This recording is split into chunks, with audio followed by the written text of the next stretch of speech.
Hello everyone, नमस्कार। कैसे हैं? उम्मीद करता हूं आप सब लोग ठीक होंगे।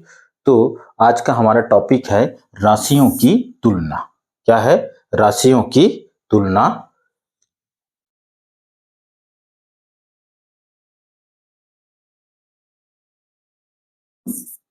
ये हमारा आज का टॉपिक है। ठीक है, ये राशि क्या है इसके बारे में डिटेल हम जानते हैं। ठीक है, तो देखो, राशि कोई भी राशि हो, यानी कि जैसे कि मैंने आपको एक थोड़ा सा फॉर एग्जांपल बता देता हूं। जैसे पेन है, ठीक है, पेन है, ये पेन ब्लैक कलर की है, ये व्हाइट कलर की है। दोनों में तुलना हुआ, बट पेन तो एक ही है ना, मतलब पेन ही है ना। ठीक है, उसी प्रकार ये पेन जो है लंबी है और ये थोड़ा सा छोटा है। दोनों साइज में जो है ना अलग अलग है, दोनों का अंतर है। ये पतला है, ये मोटा है।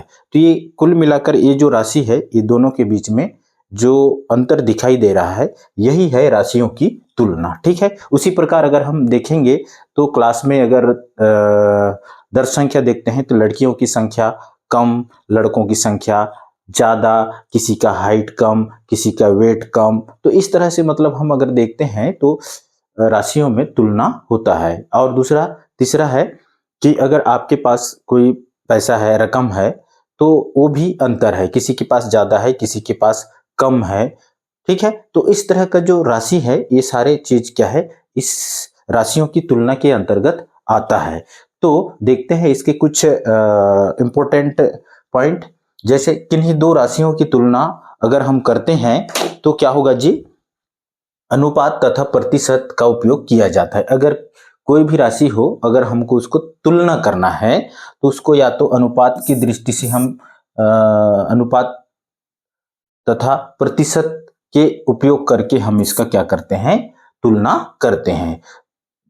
नेक्स्ट है, अनुपात का आधार एक होता है। अनुपात का जो आधार है वो क्या होता है? एक होता है। और जबकि प्रतिशत का आधार क्या होता है? 100 होता है। क्या होता है? 100 होता है। मतलब 100 मानकर ही हम किसी भी राशि की तुलना करते हैं हम प्रतिशत के लिए। ठीक है, प्रति 100 में मतलब प्रति 100 का एक लेते हैं, कहने का मतलब ये है। ठीक है, तो ये हो गया आपका अनुपात और क्या, प्रतिशत। ठीक है, अब एग्जाम्पल के तौर पे इसको थोड़ा देख लेते हैं। किसी व्यक्ति ने किसी कार्य को 1/3 दिन में निपटाता है, यानी कि कंप्लीट करता है। 1/3 काम निपटा लिया तथा 2/3 काम शेष है। यानी कि कोई काम है जिस काम को मतलब करना है या कर रहा है, जैसे खेत का कार्य है मान के चलो, इसको कितने दिन में कंप्लीट करता है जी? सब पूरे को 3 दिन में। लेकिन वो कार्य केवल इतना किया है, यानी कि एक भाग किया है, तो इसको 1/3 लिखेंगे और जो शेष बचा हुआ है 2/3, तो ये हो जाएगा। दोनों का जो आधार है क्या होगा? एक होगा। ठीक है, दोनों का आधार क्या होगा? एक होगा। यानी कि ये जो कार्य है पूर्ण होने में केवल 3 दिन लगता है। इसलिए यानी कि एक दिन कार्य किया तो 1/3, 2 दिन का शेष बचा है, इसलिए 2/3 बच गया। ठीक है, तो इस तरह से हम समझ सकते हैं। और उसके बाद है अतः पूर्ण काम और अपूर्ण काम दोनों का क्या करते हैं? जैसे एक दिन का काम हुआ है और 2 दिन का काम शेष है, तो इस कार्य को इस तरह से हम अनुपात के रूप में लिखते हैं। अनुपात का मतलब क्या होता है? ये अनुपात है, ये अनुपात का चिन्ह है। ठीक है, इसको अनुपात पढ़ा जाता है। इसको क्या कहते हैं? पूर्व पद।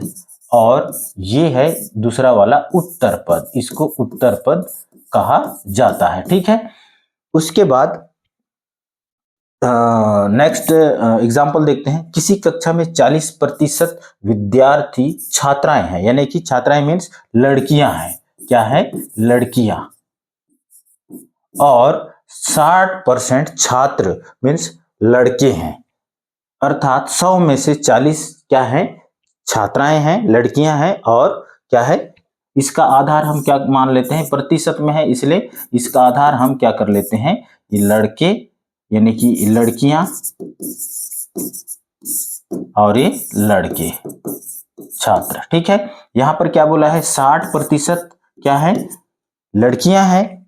मतलब होगा 100 में कितने लड़कियां हैं? 60 लड़कियां हैं। और यहां पर 40% है, इसका मतलब हो गया 40 लड़के हैं, तो ये हो गया कुल मिलाकर, दोनों मिलाकर कितना हो गया जी, 100 हो गया। ठीक है, तो ये है आपका, इसको इस तरह से समझा जा सकता है। ठीक है, ये हो गया आपका प्रतिशत। ओके, अब देखते हैं प्रतिशत का अनुप्रयोग कैसे करते हैं, प्रतिशत का अनुप्रयोग कहां कहां कैसे कैसे किया जाता है। ठीक है, बट्टा और बिक्री कर, ये दोनों अलग अलग हैं। ठीक है, सबसे पहले हम बट्टा को समझते हैं। बट्टा मीन्स होता है डिस्काउंट, क्या, डिस्काउंट,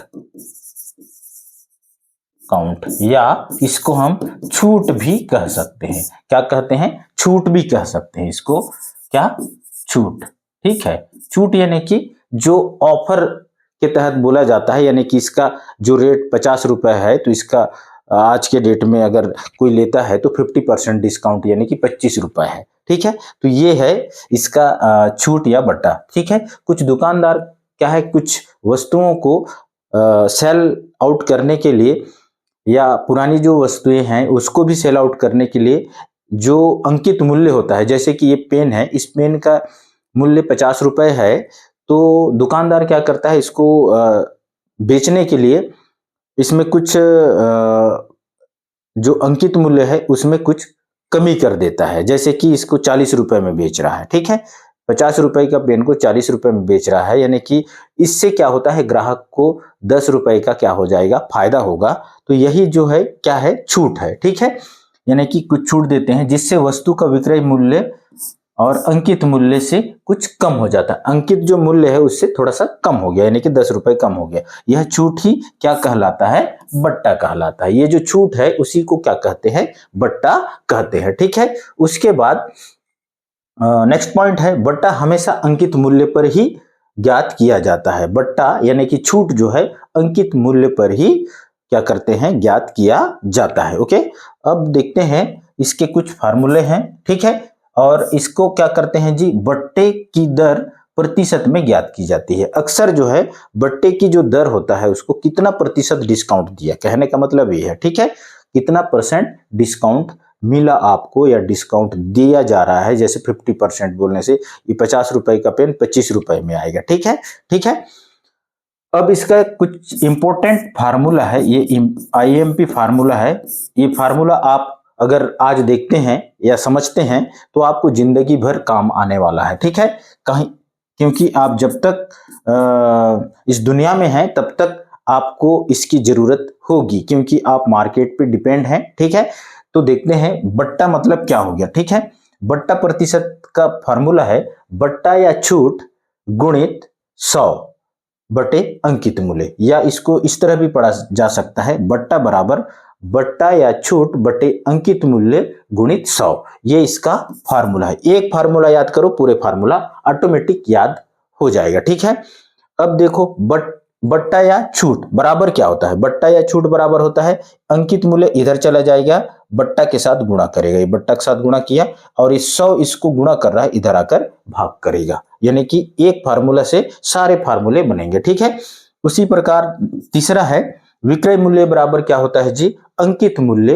विक्रय मूल्य बराबर क्या होता है, विक्रय मूल्य का मतलब क्या होता है, बिक्री मूल्य। ठीक है, ठीक है, यदि इस वस्तु को 50 रुपए में बेच रहे हैं तो ये इसका क्या कहलाएगा, विक्रय मूल्य। ठीक है, और इसमें जो अंकित है वो अंकित मूल्य कहलाएगा। ठीक है, विक्रय मूल्य बराबर होता है अंकित मूल्य ऋण छूट या बट्टा, जो उसमें अगर छूट दिया गया है तो इधर छूट आएगा, ये दोनों आपस में अंकित मूल्य में छूट या बट्टा माइनस हो जाएगा। ठीक है, चौथा है बट्टा बराबर क्या होता है, अंकित मूल्य ऋण विक्रय मूल्य होता है। बट्टा बराबर, देखो इसको पक्षांतर कर देते हैं तो बट्टा बराबर क्या होगा, देखो अंकित मूल्य को क्या कर देते हैं जी, इसके जगह में ए आ जाएगा और इसके जगह में ए आ जाएगा, बट्टा बराबर इसके जगह में आ गया। ओके, तो अंकित मूल्य के बाद क्या हो जाएगा, देखो विक्रय मूल्य यहां पर आ जाएगा। ठीक है, एक फार्मूला, यानी कि 2 फार्मूला याद करने की जरूरत है, सारे फार्मूला आपको ऑटोमेटिक याद हो जाएगा। ठीक है,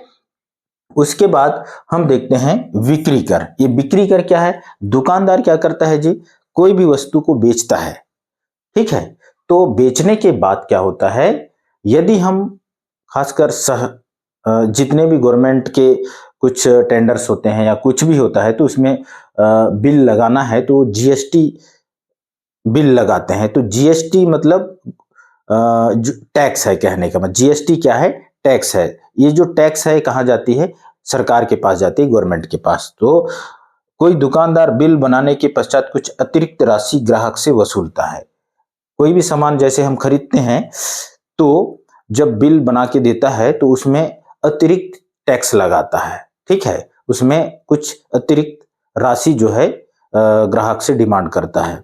जैसे छत्तीसगढ़ में सीजीएसटी और सेंट्रल का एसजीएसटी, ये दोनों मिलाकर जैसे 18% है तो 36% होता है। यानी कि 100 रुपए का जो कोई प्रोडक्ट है उसमें 136 रुपए अगर जीएसटी बिल ले रहे हैं तो 36 रुपए एक्स्ट्रा लगेगा। इस तरह से क्या हो जाता है, उसमें अतिरिक्त ग्राहक से वसूलता है, ठीक है। तो यही क्या है, बिक्री कर है, ठीक है।